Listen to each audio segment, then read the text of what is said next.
ನಮಸ್ಕಾರ ಸ್ನೇಹಿತರೆ, ಹೇಗಿದ್ರೆ ಎಲ್ಲರೂ ಚೆನ್ನಾಗಿದ್ರೆ ಅನ್ಕೊಂಡು ಸ್ನೇಹಿತರೆ.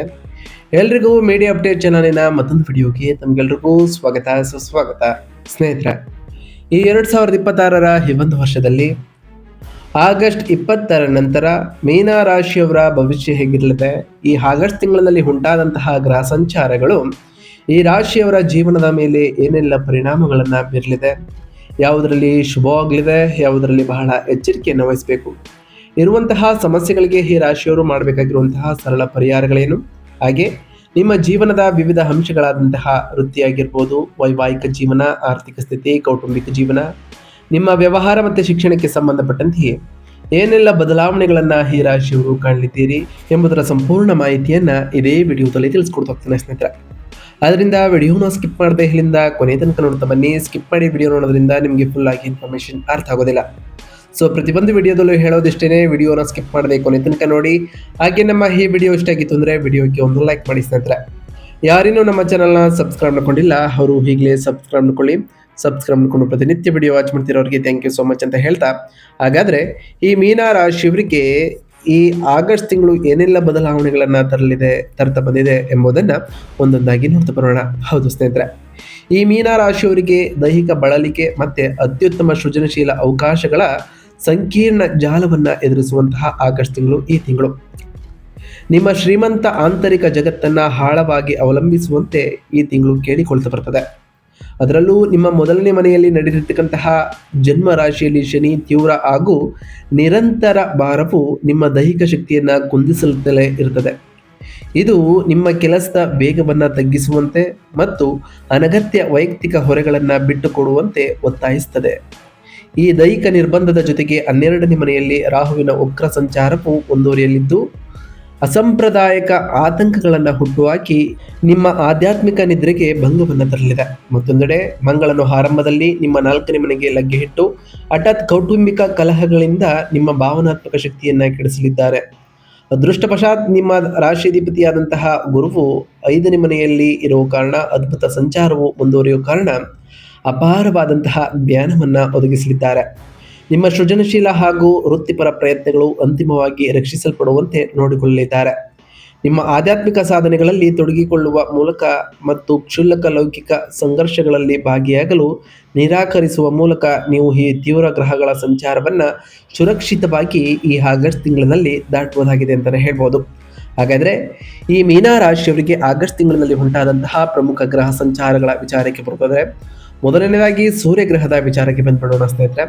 5ನೇ ಮನೆಯಲ್ಲಿ ಸೂರ್ಯನು ಇರಲಿದ್ದು ಆಗಸ್ಟ್ 1ರಿಂದ 17ನೇ ತಾರೀಕುವರೆಗೆ ಸೂರ್ಯ ಇದ್ದು, ಇದರಿಂದ ಸಾಕಷ್ಟು ಬದಲಾವಣೆಗಳನ್ನು ಕಾಣ್ತಾ ಬಂದರೆ 6ನೇ ಮನೆಗೆ ಪ್ರವೇಶವನ್ನು ಮಾಡತಕ್ಕಂತಹ ಸೂರ್ಯನು ಆಗಸ್ಟ್ 17ರಿಂದ ಸೆಪ್ಟೆಂಬರ್ 1ರವರೆಗೂ ಕೂಡ ಮೂಲ ತ್ರಿಕೋನದಲ್ಲಿ ಇರಲಿದ್ದಾರೆ. ಈ ಮೊದಲಿಗೆ ಸೃಜನಶೀಲ ಯೋಜನೆಗಳಲ್ಲಿ ಅಧಿಕಾರವನ್ನು ಸೂರ್ಯನು ನಿಮ್ಮ ರಾಶಿಯವರಲ್ಲಿ ತರಲಿದ್ದು, ನಂತರ ಶತ್ರುಗಳನ್ನು ಮಟ್ಟ ಹಾಕಲು ಮತ್ತು ಕೆಲಸದ ಸ್ಥಳದ ಅಡೆತಡೆಗಳನ್ನು ನಿರ್ವಹಿಸಲು ನಿಮ್ಮ ಸಾಮರ್ಥ್ಯವನ್ನು ಬಲವಾಗಿ ಅಧಿಕಗೊಳಿಸ್ತಾ ಬರ್ತಾರೆ. ಇನ್ನು ಬುಧ ಗ್ರಹದ ವಿಚಾರಕ್ಕೆ ಬರೋದಾದರೆ 4ನೇ ಮನೆಯಲ್ಲಿ ಬುಧನು ಇರಲಿದ್ದು ಮನೆಯ ಸಂವಹನವನ್ನು ಸಂಕ್ಷಿಪ್ತವಾಗಿ ಈ ತಿಂಗಳಿನಲ್ಲಿ ಬೆಂಬಲಿಸಿದ್ದು, ಅದಾದ ನಂತರ ಆಗಸ್ಟ್ 5ರಿಂದ 22ನೇ ತಾರೀಕಿನವರೆಗೂ 5ನೇ ಮನೆಯಲ್ಲಿ ಪ್ರವೇಶವನ್ನು ಮಾಡತಕ್ಕಂತಹ ಬುಧನು ನಿಮ್ಮ ಸೃಜನಶೀಲ ಬುದ್ಧಿವಂತಿಕೆಯನ್ನು ಉತ್ತೇಜಿಸ್ತಾ ಹೋಗ್ತಾರೆ. ಹಾಗೆ ಅಂತಿಮವಾಗಿ ನಿಮ್ಮ ಕೆಲಸದಲ್ಲಿ ವಿಶ್ಲೇಷಣಾತ್ಮಕ ಸಮಸ್ಯೆ ಪರಿಹಾರದತ್ತ ನಿಮ್ಮ ಗಮನವನ್ನು ಬದಲಾಯಿಸಲಿದ್ದಾರೆ ಅಂತಲೇ ಹೇಳ್ಬೋದು. ಇನ್ನು ಶುಕ್ರ ಗ್ರಹದ ವಿಚಾರಕ್ಕೆ ಬರೋದಾದರೆ ನಿಮ್ಮ ವಿವಾಹ ಮತ್ತು ಸಾರ್ವಜನಿಕ ಪಾಲುದಾರಿಕೆಗಳನ್ನು ನಿರಂತರವಾಗಿ ಒತ್ತಡಕ್ಕೀಡು ಮಾಡುತ್ತದೆ. ಶುಕ್ರನ ಸಂಚಾರವು ಕ್ಷುಲ್ಲಕ ಘರ್ಷಣೆಗಳನ್ನು ತರಲಿದ್ದು ನಿಮ್ಮ ಸಾಮಾನ್ಯ ಸೌಕರ್ಯ ಹಾಗೂ ವಿಲಾಸಗಳನ್ನು ಕಡಿಮೆ ಮಾಡಲಿದೆ. ಇನ್ನು ಮಂಗಳ ಗ್ರಹದ ವಿಚಾರಕ್ಕೆ ಬರೋದಾದರೆ ನಿಮ್ಮ ಧೈರ್ಯವನ್ನು ಹೆಚ್ಚಿಸುವುದರಿಂದ ಹಿಡಿದು ಕುಟುಂಬದ ಆಸ್ತಿಯ ಮೇಲಿನ ಹಠಾತ್ ವಿವಾದಗಳೊಂದಿಗೆ ನಿಮ್ಮ ಭಾವನಾತ್ಮಕ ಶಾಂತಿಯನ್ನು ಆಕ್ರಮಣಕಾರಿಯಾಗಿ ಭಂಗಗೊಳಿಸುವವರಿಗೆ ವೇಗವಾಗಿ ಚಲಿಸಲಿದ್ದಾರೆ.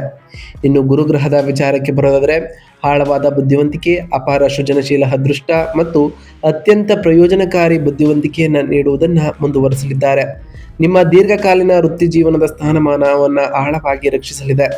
ಇನ್ನು ಶನಿ ಗ್ರಹದ ವಿಚಾರಕ್ಕೆ ಬರೋದಾದರೆ ನಿಮ್ಮ ದೈಹಿಕ ಶಕ್ತಿ ಮತ್ತು ವೈಯಕ್ತಿಕ ವ್ಯಕ್ತಿತ್ವದ ಮೇಲೆ ಭಾರವಾಗಿ ನಡೆಯುತ್ತಿರತಕ್ಕಂತಹ ನಿರ್ಬಂಧಗಳನ್ನು ಇದು ಕಾಯ್ದುಕೊಳ್ಳಲಿದ್ದು ದೈನಂದಿನ ಬಳಲಿಕೆಯನ್ನು ನಿರ್ವಹಿಸಲು ಇದು ಒತ್ತಾಯಿಸಲಿದೆ ಅಂತಲೇ ಹೇಳ್ಬೋದು. ಇನ್ನು ರಾಹು ಗ್ರಹದ ವಿಚಾರಕ್ಕೆ ಬರೋದಾದರೆ ಅಸಾಂಪ್ರದಾಯಿಕ ಆತಂಕಗಳನ್ನು ಮುಂದುವರಿಯಲಿದ್ದು ನಿದ್ರೆಗೆ ಭಂಗ ಈ ಟೈಮ್ನಲ್ಲಿ ಉಂಟಾಗಲಿದೆ. ವಿದೇಶಿ, ಭೂಮಿ ಅಥವಾ ಗಾಢ ಆಧ್ಯಾತ್ಮಿಕ ಏಕಾಂತತೆಯತ್ತ ನಿಮ್ಮನ್ನು ನೀವು ನಿರಂತರವಾಗಿ ತಳ್ಳಲಿದೆ ಅಂತಲೇ ಹೇಳ್ಬೋದು. ಹಾಗೆ ಕೇತು ಗ್ರಹದ ವಿಚಾರಕ್ಕೆ ಬರುವುದಾದರೆ, ಕೆಲಸದ ಸ್ಥಳದ ಸ್ಪರ್ಧೆಯ ಬಗ್ಗೆ ನಿಮ್ಮ ಭಯವನ್ನು ನಿಶಬ್ದವಾಗಿ ತೆಗೆದು ಹಾಕುವುದನ್ನು ಮುಂದುವರಿಸಲಿದ್ದು, ಕ್ಷುಲ್ಲಕ ಕಚೇರಿ ವೈಷಮ್ಯಗಳಿಂದ ನಿಮ್ಮನ್ನು ಬೇರ್ಪಡಿಸುವ ಮೂಲಕ ಅನಿರೀಕ್ಷಿತವಾದಂತಹ ಯಶಸ್ಸನ್ನು ಕೂಡ ಕೇತುವಿನ ಸಂಚಾರವು ಈ ರಾಶಿಯವರಿಗೆ ತರಲಿದೆ. ಒಟ್ಟಾರೆಯಾಗಿ ಸಾಕಷ್ಟು ಬದಲಾವಣೆಗಳನ್ನು ತರ್ತಾ ಬರ್ತಿದೆ ಈ ಆಗಸ್ಟ್ ತಿಂಗಳು. ಹಾಗಾದರೆ ಈ ಆಗಸ್ಟ್ 20ರ ನಂತರ ವೃತ್ತಿ ಮತ್ತು ಉದ್ಯೋಗದಲ್ಲಿ ಏನೆಲ್ಲ ಬದಲಾವಣೆಗಳನ್ನು ಕಾಣಲಿದ್ದೀರಿ ಅನ್ನೋದಕ್ಕೆ ಬರೋದಾದರೆ, ಈ ಬುಧನು ನಿಮ್ಮ 4, 5 ಮತ್ತು 6ನೇ ಮನೆಯ ಮೂಲಕ ವೇಗವಾಗಿ ಸಂಚರಿಸುತ್ತಿರುವ ತಿಂಗಳು ಈ ಆಗಸ್ಟ್ ತಿಂಗಳು. ನಿಮ್ಮ ವೃತ್ತಿಪರ ಗಮನವು ವೇಗವಾಗಿ ಬದಲಾಗಲಿದೆ. ಹಾಗೆ ಆಗಸ್ಟ್ 22ರ ನಂತರ ನಿಮ್ಮ ವಿಶ್ಲೇಷಣಾತ್ಮಕ ಕೌಶಲ್ಯಗಳು ಉತ್ತುಂಗಕ್ಕೆ ಏರಲಿದ್ದು, ಇದು ನಿಮ್ಮ ಕೆಲಸದ ಪ್ರಕ್ರಿಯೆಯನ್ನು ಮರುಸಂಘಟಿಸಲು ಅಥವಾ ಸಣ್ಣ ಪುಟ್ಟ ಸಾಲಗಳನ್ನು ಚರ್ಚಿಸಲು ಸೂಕ್ತವಾದಂತಹ ಸಮಯ ಅಂತಲೇ ಹೇಳ್ಬೋದು.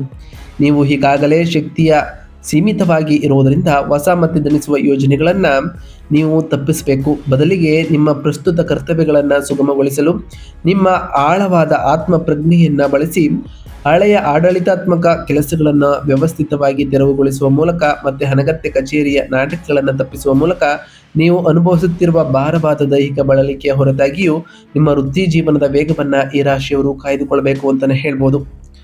ಇನ್ನು ವ್ಯಾಪಾರ ಮತ್ತು ಸ್ವಯಂ ಉದ್ಯೋಗದ ವಿಚಾರಕ್ಕೆ ಬರೋದಾದರೆ, ಮಂಗಳನು ಆಕ್ರಮಣಕಾರಿಯಾಗಿ ನಿಮ್ಮ 4ನೇ ಮನೆಗೆ ಪ್ರವೇಶವನ್ನ ಮಾಡಿರೋ ಕಾರಣ ಈ ಆಗಸ್ಟ್ ತಿಂಗಳಿನಲ್ಲಿ ಸಾಕಷ್ಟು ಬದಲಾವಣೆಗಳನ್ನು ಈಗಾಗಲೇ ಕಂಡಿರ್ತೀರಿ. ಹಾಗೆಯೇ ಬುಧನು 3 ಮನೆಗಳ ಮೂಲಕ ವೇಗವಾಗಿ ಸಂಚರಿಸುತ್ತಿರುವಾಗ ವಾಣಿಜ್ಯ ಪಾಲುದಾರಿಕೆಗಳ ಕುರಿತಾದ ನಿಮ್ಮ ವಿಧಾನಕ್ಕೆ ನಿರಂತರ ಮತ್ತೆ ಎಚ್ಚರಿಕೆ ಹೊಂದಾಣೆಯ ಅಗತ್ಯವೂ ಕೂಡ ಇದೇ ತಿಂಗಳಿನಲ್ಲಿ ಉಂಟಾಗಲಿದೆ. ಆಗಸ್ಟ್ 5ರಿಂದ 22ರ ನಡುವೆ ನಿಮ್ಮ ಮನಸ್ಸು ನವೀನ ಮಾರ್ಕೆಟಿಂಗ್ ಅಭಿನಯಗಳ ವಿಚಾರದಲ್ಲಿ ಹಾಗೆ ಶೈಕ್ಷಣಿಕ ಸೇವೆಗಳನ್ನು ರೂಪಿಸಲು ಸಂಪೂರ್ಣವಾಗಿ ಸಿದ್ಧವಾಗಿರಲಿದೆ. ನಿಮ್ಮ 7ನೇ ಮನೆಯಲ್ಲಿ ನೀಚ ಸ್ಥಾನದಲ್ಲಿ ಇರತಕ್ಕಂತಹ ಶುಕ್ರನು ಹೊಸ ಸಹೋದ್ಯೋಗಿಗಳಿಂದ ಸಂಭವಿಸಬಾದಂತಹ ವಂಚನೆಯ ಬಗ್ಗೆ ಎಚ್ಚರಿಕೆಯನ್ನು ಕೂಡ ನೀಡಲಿದ್ದು, ಬಹಳ ಎಚ್ಚರಿಕೆಯಿಂದ ಇರುವಂತಹ ಅವಶ್ಯಕತೆ ಈ ತಿಂಗಳಿನಲ್ಲಿ ಈ ರಾಶಿಯವರಿಗೆ ಇರಲಿದೆ. ನಿಮ್ಮ ಎಲ್ಲ ಹಣಕಾಸು ಒಪ್ಪಂದಗಳು ಸಂಪೂರ್ಣವಾಗಿ ಈ ಟೈಮ್ನಲ್ಲಿ ಪಾರದರ್ಶಕವಾಗಿರುವುದನ್ನು ನೀವು ಖಚಿತಪಡಿಸಿಕೊಳ್ಬೇಕು ಅಂತಲೇ ಹೇಳ್ಬೋದು. ಇನ್ನು ಆರ್ಥಿಕ ಸ್ಥಿತಿ ಮತ್ತು ಧನಲಾಭದ ವಿಚಾರಕ್ಕೆ ಬರೋದಾದರೆ, ನಿಮ್ಮ 5ನೇ ಮನೆಯಲ್ಲಿ ಉಚ್ಚ ಸ್ಥಾನದಲ್ಲಿ ಗುರುವಿನ ನಿರಂತರ ಉಪಸ್ಥಿತಿ ಇರುವ ಕಾರಣ ಆರ್ಥಿಕ ದೃಷ್ಟಿಕೋನದಿಂದ ರಕ್ಷಿಸಲ್ಪಟ್ಟಿದ್ದು, ಭವ್ಯವಾದಂತಹ ಸಂಚಾರವು ನಿಮಗೆ ಬಹಳಷ್ಟು ಅದೃಷ್ಟವನ್ನು ಕೂಡ ತಂದಿರ್ತದೆ. ಆಗಸ್ಟ್ 5ರಿಂದ 22ರವರೆಗೆ ಬುಧನು ನಿಮ್ಮ 5ನೇ ಮನೆಯನ್ನ ಸೇರಿದಾಗ ಸಂಕೀರ್ಣ ಹಣಕಾಸು ಮಾರುಕಟ್ಟೆಯ ಬಗ್ಗೆ ನಿಮ್ಮ ಬೌದ್ಧಿಕ ಗ್ರಹಿಕೆಯು ಗಮನಾರ್ಹವಾಗಿ ಇನ್ನಷ್ಟು ತೀಕ್ಷ್ಣವಾಗ್ತಾ ಬರ್ತದೆ. ನೀವು ಲಾಭದಾಯಕ ಮತ್ತು ಬುದ್ಧಿವಂತಿಕೆ ಹೂಡಿಕೆಯನ್ನ ಅವಕಾಶಗಳನ್ನು ಸುಲಭವಾಗಿ ಗುರುತಿಸಿಕೊಳ್ತಾ ಹೋಗ್ತೀರಿ.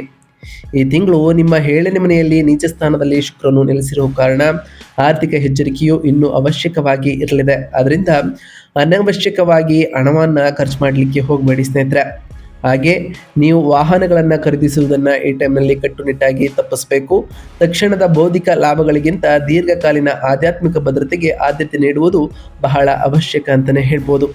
ಇನ್ನು ಆರೋಗ್ಯ ಮತ್ತು ಯೋಗಕ್ಷೇಮದ ವಿಚಾರಕ್ಕೆ ಬರೋದಾದರೆ, ನಿಮ್ಮ 1ನೇ ಮನೆಯಲ್ಲಿ ನಡೆದಿರತಕ್ಕಂತಹ ಜನ್ಮರಾಶಿಯ ಶನಿಯ ಸಂಚಾರವು ನಿರಂತರ ಭಾರದಿಂದಾಗಿ ನಿಮ್ಮ ದೈಹಿಕ ಶಕ್ತಿ ತೀವ್ರವಾಗಿ ಮತ್ತು ನಿರಂತರವಾಗಿ ನಿರ್ಬಂಧದಲ್ಲಿ ಈ ತಿಂಗಳಿನಲ್ಲಿ ಇರಲಿದೆ. ಅದೃಷ್ಟವಶಾತ್ ಆಗಸ್ಟ್ 17ರ ನಂತರ ಸೂರ್ಯನು 6ನೇ ಮನೆಗೆ ಆಲ್ರೆಡಿ ಮೂಲ ತ್ರಿಕೋನದಲ್ಲಿ ಪ್ರವೇಶವನ್ನ ಮಾಡಿರೋ ಕಾರಣ ನಿಮ್ಮ ಚೇತರಿಕೆ ಶಕ್ತಿಗೆ ಭಾರಿ ಉತ್ತೇಜನವನ್ನ ಇದು ಸಿಗಲಿದೆ. ಈ ಪ್ರಬಲ ಜೋಡಣೆಯು ದೀರ್ಘಕಾಲದ ಜೀರ್ಣಕಾರಿ ಅಥವಾ ಒತ್ತಡ ಸಂಬಂಧಿತ ಕಾಯಿಲೆಗಳನ್ನು ಅಂತಿಮವಾಗಿ ಜಯಿಸಲು ಅಗತ್ಯವಾದಂತಹ ರೋಗ ನಿರೋಧಕ ಶಕ್ತಿಯನ್ನ ಈ ರಾಶಿಯವರಿಗೆ ನೀಡಲಿದೆ.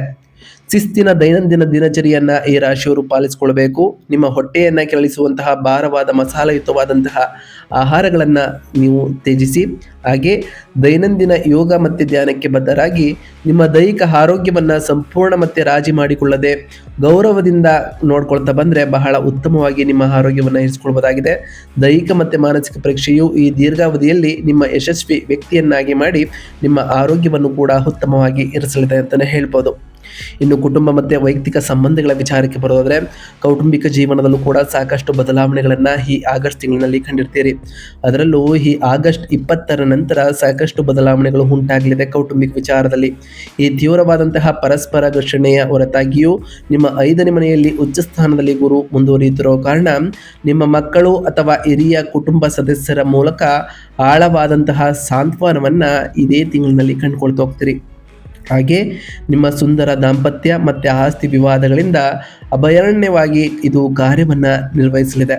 ಹಾಗೆ ಈ ಆಗಸ್ಟ್ ತಿಂಗಳಿನಲ್ಲಿ ನಿಮ್ಮ ಕೌಟುಂಬಿಕ ಒತ್ತಡವು ಕೂಡ ಉತ್ತುಂಗಕ್ಕೆ ಏರಲಿದ್ದು, ನಿಮ್ಮ ವಾಸಸ್ಥಳವನ್ನು ದೈಹಿಕವಾಗಿ ಸ್ವಚ್ಛಗೊಳಿಸಲು ಮತ್ತು ಅಸ್ತವ್ಯಸ್ತತೆಯನ್ನು ತೊಡೆದುಹಾಕಲು ಮಂಗಳನ ಪ್ರಕ್ಷುಬ್ಧ ಶಕ್ತಿಯನ್ನು ಬಳಸಿಕೊಳ್ತಾ ಬನ್ನಿ. ಹಳೆಯ ಅನಗತ್ಯ ಬೌದ್ಧಿಕ ಸ್ವಾಧೀನಗಳನ್ನು ತೆಗೆದುಹಾಕುವುದು, ಒತ್ತಡದ ಕುಟುಂಬ ಲಗತ್ತುಗಳನ್ನು ಬಿಟ್ಟುಕೊಡುವ ನಿಮ್ಮ ಆಳವಾದ ಆಂತರಿಕ ಅಗತ್ಯಗಳನ್ನು ಸುಂದರವಾಗಿ ಈ ಟೈಮ್ನಲ್ಲಿ ಪ್ರತಿಬಿಂಬಿಸಲಿದೆ ಅಂತಲೇ ಹೇಳ್ಬೋದು. ಇನ್ನು ಈ ರಾಶಿಯವರ ಶಿಕ್ಷಣ ಮತ್ತು ವಿದ್ಯಾರ್ಥಿಗಳ ವಿಚಾರಕ್ಕೆ ಬರೋದಾದರೆ, ಈ ಮೀನ ರಾಶಿಯವರು ಶಿಕ್ಷಣದ ಗ್ರಹವಾದ ಬುಧನು ಆಗಸ್ಟ್ 5ರಿಂದ 22ರ ನಡುವೆ 5ನೇ ಮನೆಗೆ ಪ್ರವೇಶವನ್ನು ಮಾಡೋ ಕಾರಣ ನಿಮ್ಮ ಬರವಣಿಗೆ ಮತ್ತು ಸಂವಹನ ಕೌಶಲ್ಯಗಳು ಅಸಾಧಾರಣವಾಗಿ ಇನ್ನಷ್ಟು ತೀಕ್ಷ್ಣಗೊಳ್ತಾ ಬರ್ತವೆ. ಪ್ರಮುಖ ಸಂಶೋಧನಾ ಪ್ರಬಂಧಗಳಿಂದ ಸಿದ್ಧಪಡಿಸಲಿದ್ದಂತಹ ನಿಮ್ಮ ಸಂಶೋಧನೆಗಳು ಪ್ರಸ್ತುತಪಡಿಸಲು ಬಹಳ ಅದ್ಭುತವಾಗಿ ಇರಲಿದೆ. ನಿಮ್ಮ ವೈಯಕ್ತಿಕ ಬುದ್ಧಿವಂತಿಕೆ ಬೆಳೆಯುತ್ತಿದ್ದರೂ ಕೂಡ ನಿಮ್ಮ ಗುಂಪು ಯೋಜನೆಗಳು ಮತ್ತು ಸಹಪಾಠಿಗಳ ಗಮನ ಹರಿಸುವಿಕೆಯಿಂದ ಬಹಳಷ್ಟು ದೂರವಿರಬೇಕು. ನಿಮ್ಮ 7ನೇ ಮನೆಯಲ್ಲಿ ನೀಚ ಸ್ಥಾನದಲ್ಲಿ ಇರತಕ್ಕಂತಹ ಶುಕ್ರನು ಸಹಪಾಠಿಗಳೊಂದಿಗೆ ಸಾಮಾಜೀಕರಣ ಮಾಡುವುದು ಅಥವಾ ಶೈಕ್ಷಣಿಕ ಪಾಲುದಾರರೊಂದಿಗೆ ಸಹಕರಿಸುವುದನ್ನು ನಿರಾಶಾದಾಯಕವಾಗಿ ವಿಳಂಬಗಳು ಮತ್ತು ಕ್ಷುಲ್ಲಕ ನಾಟಕಗಳಿಗೆ ಮಾತ್ರ ಇದು ಸೀಮಿತವಾಗಿರುತ್ತದೆ. ಅದರಿಂದ ಇವೆಲ್ಲವನ್ನ ತ್ಯಜಿಸಿ. ರಾತ್ರಿಬಿಡಿ ಎಚ್ಚರ ಇದ್ದು ಓದುವುದನ್ನು ಮಾಡಬೇಡಿ.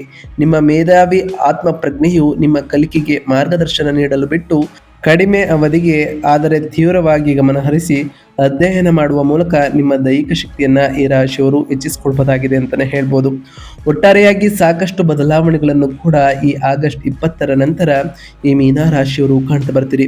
ಹಾಗಾದರೆ ಈ ರಾಶಿಯವರು ನಿಮ್ಮ ಸಮಸ್ಯೆಗಳಿಗೆ ಮಾಡಬೇಕಾಗಿರುವಂತಹ ಸರಳ ಪರಿಹಾರದ ವಿಚಾರಕ್ಕೆ ಬರೋದಾದರೆ, ನಡೆಯುತ್ತಿರತಕ್ಕಂತಹ ಜನ್ಮ ರಾಶಿಯ ಶನಿಯ ತೀವ್ರ ದೈಹಿಕ ಬಳಲಿಕೆಯನ್ನು ಸರಳವಾಗಿಸಲು ಶನಿವಾರದಂದು ಶಿವನಿಗೆ ಎಳ್ಳೆಣ್ಣೆಯ ದೀಪವನ್ನು ಹಚ್ಚಿ, ಬಡವರಿಗೆ ಅನ್ನದಾನವನ್ನು ಮಾಡಿ ಮತ್ತು ನಿರ್ಬಂಧಿತ ಶಕ್ತಿಯನ್ನು ತಾಳ್ಮೆಯಿಂದ ಸಹಿಸಿಕೊಳ್ಳಲು ದಶರಥ ಶನಿ ಸ್ತೋತ್ರವನ್ನು ಪಠಿಸಿ.